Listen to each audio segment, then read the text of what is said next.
La mutualité française a envie de développer de nouvelles technologies non médicamenteuses qui sont liées à la robotique. Le projet PARO est soutenu financièrement par la mutualité française, mais aussi par la fondation Paul Bento.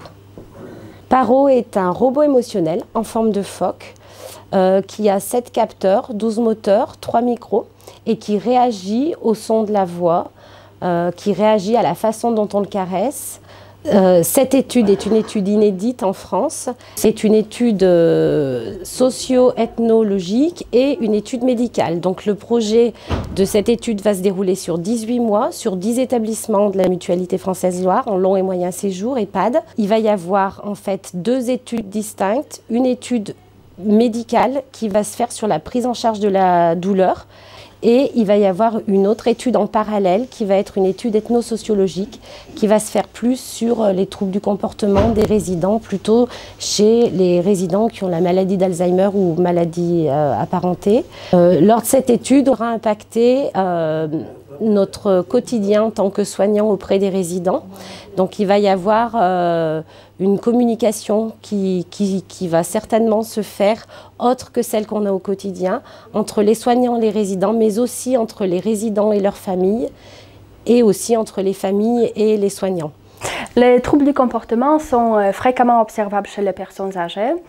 Et on espère que le PARO il va pouvoir canaliser ces troubles du comportement puisqu'ils ont l'influence pas seulement sur la personne, mais aussi sur les familles, les proches, les autres résidents et les soignants aussi. On va pouvoir canaliser les troubles du comportement et peut-être aussi utiliser dans le but d'une prévention des troubles du comportement. Donc anticiper tout ce qui est l'agitation, anticiper toutes les angoisses. Peut-être utiliser PARO dans le cadre des troubles du sommeil pour quelqu'un qui a les angoisses nocturnes, pour pouvoir utiliser peut-être comme un objet transitionnel. On va peut-être pouvoir utiliser le PARO en remplaçant peut-être tout ce qui est le contentieux physique pour les personnes qui n'arrivent pas à se poser et qui disparaissent quelque part dans leur mouvement. Alors effectivement, on a déjà utilisé le PARO en essai dans les petites unités pour les personnes qui sont vraiment atteintes au niveau cognitif. Et on était surpris par ce qui était évoqué par le PARO. Il a vraiment incité la communication. Ils ont commencé à discuter, ce qu'ils n'ont pas l'habitude de le faire.